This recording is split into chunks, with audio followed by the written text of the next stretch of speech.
Mga sangkay, ano ba talaga ang nangyayari kay Amy Marcos, no? Siya ba talaga ang nagsalita nung doon sa INC, mga sangkay? Siya ba talaga ang tunay na Marcos o Amy Marcos? Kasi nga po, marami rin po ang nagdududa. Ngayon, si PBBM nga po ay nagsalita tungkol dyan. At ayon nga po sa kanya, mga sangkay, um, yung nagsalita o narinig natin, napanood natin sa isang rally, ay hindi daw po ang kanyang kapatid na si Amy. So ano kaya ang ibig sabihin nito, mga sangkay? Mayroon pong nagkomento dyan na isa pong personalidad at pag-usapan po natin ito.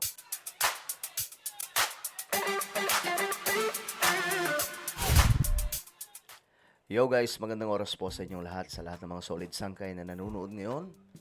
At ito nga po, magandang pag-usapan to kasi masyadong mainit, no? Umiinit masyado itong usapin, mga sangkay, kay PBBM at Amy Marcos.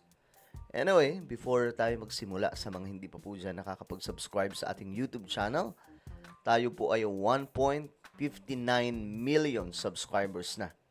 Padami po tayo ng padami dito sa YouTube, kaya naman sa mga hindi pa po dyan nakakapag-subscribe, makikita nyo po yung subscribe button sa baba ng video na to.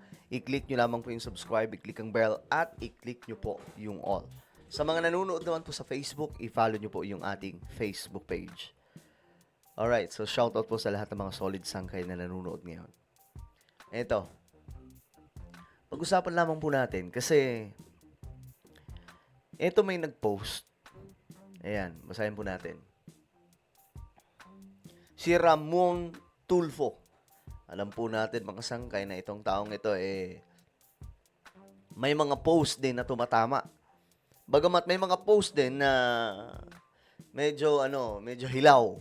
Pero may mga post siya, mga sangkay, na tumatama kagaya po ng destabilization against PBBM. Nagbigay po siya ng listahan, mga sangkay, ng mga personalidad na nais mag-destabilize sa ating pamahalaan. Ngayon, ito. Sabi po niya, sinabi ni President BBM na nag-aalala siya dahil ang kanyang kapatid na si Senator Amy Marcos na nakikita sa ng viewers sa TV at social media ay hindi ang Amy na kilala nila. Ngayon, mga sangkay, anong ibig sabihin kaya nito? Na sabi ni PBBM, yung nakita daw natin sa TV, social media, hindi daw po yun yung Amy na kilala nila. Sabi niya, di ba, kahit po yung kanyang mga kapatid, pamilya, mga kaibigan, yung circle of friends nila ng Marcos family, nagdududa, mga sangkay, kung sino yung nagsasalita. Impostor ba yun? Kasi hindi nila kilala si Amy Marcos sa ganung klasing pambabalahura sa sarili niyang kapatid. Ngayon, sabi po dito ni PBBM, we are very worried. I hope she is okay very soon. Ani PBBM. Ibig bang sabihin ni BBM na nahawa na si Amy ni VP Sara Duterte? Nakakahawa ba ang siraulo? Hindi ako nagsabi nun, ha? Si Montulfo po ang nagsabi. Grabe naman yun, nakakahawa ba ang siraulo? Ibig bang sabihin ni BBM na nahawa na si Amy ni VP Sara Duterte? Kayo, mga sangkay, ano sa tingin nyo? Ako kasi, yung opinion ko dyan, mga sangkay, mukhang malaki ang posibilidad na naimpluwensyahan na ang kokote ni Amy Marcos ng mga nakapaligid sa kanya.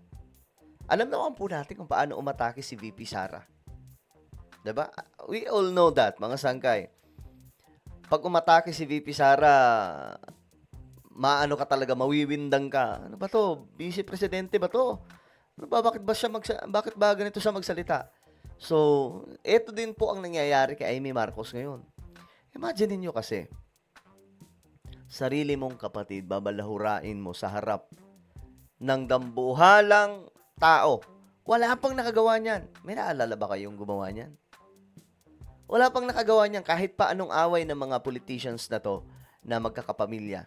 Like for example, itong si, di ba, yung mga Binay siblings, di ba? Nag-away-away yung mga yan. Pero never nilang ginawa na balahurain yung kanilang kapatid in front of hundreds of thousands watching or crowd. Nakakaurat yun. Ba't ganun siya? Kaya mga sangkay, halos karamihan ngayon, except sa mga DDS, we all know naman ano ang side ng mga DDS. Pagdating dyan, kahit mali, tama para sa kanila, basta pabor sa kanilang naratibo. Pero, yung mga neutral, nagsasalita tungkol dyan, naawa sila kay PBBM. Bakit? Hindi naman yung pangpamilyang Pilipino eh. Sabi ng iba, 'di ba? Ang laking sakripisyo yung ginawa ni Amy Marcos. Hindi yung sakripisyo pambabalahura yun. Hindi yung pang Pilipino na pag-uugali. Papahiya mo yung pamilya mo sa harap ng maraming tao. Paparatangan mo nang wala ka namang basehan, wala ka namang ebidensya. 'Di ba? Oh, may nakita ba kayo after na magsalita ni Amy Marcos, mayroon po siyang ebidensya, picture, o kung ano man. Di ba wala, mga sangkay? So, nito nga lang, nagkaroon ng Christmas something doon sa palasyo. Pero ang wala lang doon, si Amy Marcos, buong pamilya niya andon ng mga Marcos at Romualdez, si Amy lang yung wala doon. So, madali po talagang sabihin, mga sangkay, na malaki ang posibilidad na nahawa po si Amy Marcos kay VP Sara. Kasi lagi po silang magkasama, di ba? Mga sangkay. Ito yung sinasabi ko. Pakita ko lang sa inyo. Ito yung Christmas opening doon sa Palasyo ng Malacanang. Pero i-check po natin. Ito, may sagot po dyan si Amy Marcos eh.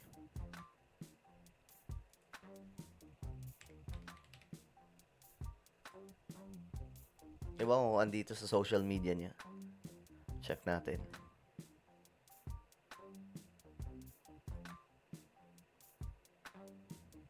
Ito.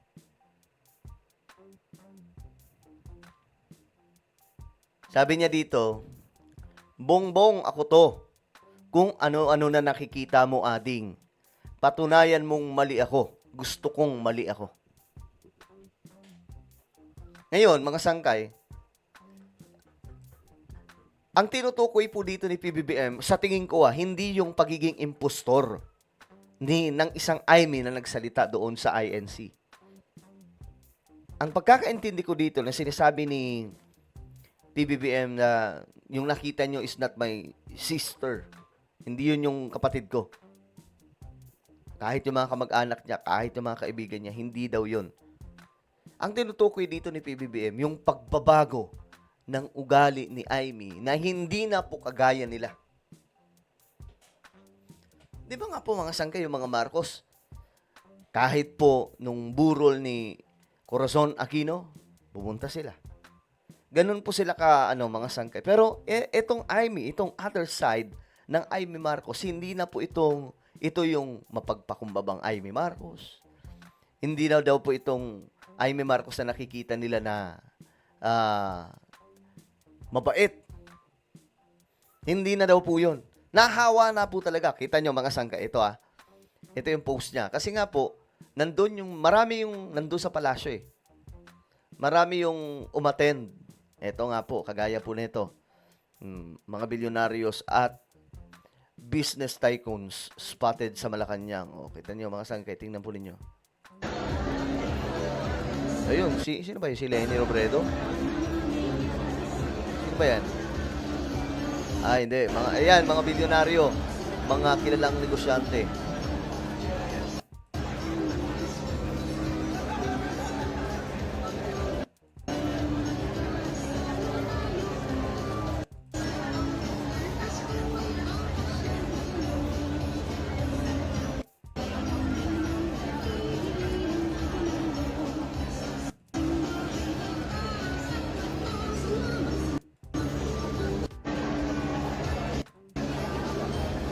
So dito sa event na to, wala si Amy Marcos.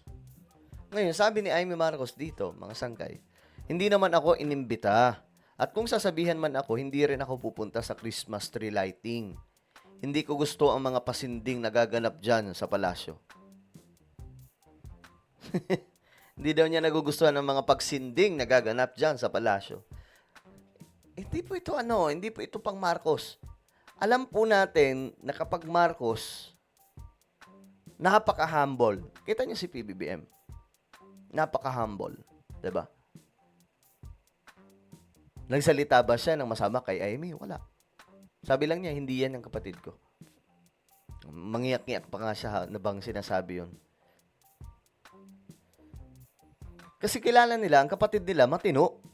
Hindi yung katulad ngayon na Amy Marcos na ako personally, hindi ko iboboto yan kung tatakbo pa. Kayo ba iboboto nyo?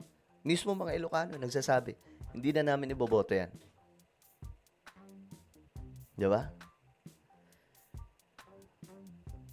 Ang bihira. Alam nyo kung sa kanilang dalawa, kung sino may pinakamalaking sakripisyo, si PBBM from the very beginning. Noong 1983, marami kasing nagdo-donate noon kay Apu Lakay ng kidney kasi nga may problem yung kidney niya. Pero si PBBM yung isa doon. Sa pamilya niya, siya lang ang nag-iisa sa pamilya niya na nagbigay ng kanyang isang kidney. Kaya bawal na po siya magbisyo, may asthmatic pa po siya. So bawal mag-smoke. Kaya mga sangkay, parang magdududa ka talaga sa mga sinasabi ni Amy Marcos. Well, ano pong inyong opinion tungkol po dito? Comment down below. Mayroon po tayong YouTube channel, Sangkay Revelation. Hanapin nyo po ito sa YouTube ngayon din. Kapag nakita nyo na, i-click nyo po yung subscribe, i-click ang bell, at i-click nyo po yung all. Ako na po ay magpapaalam. Mag-iingat pong lahat. God bless everyone.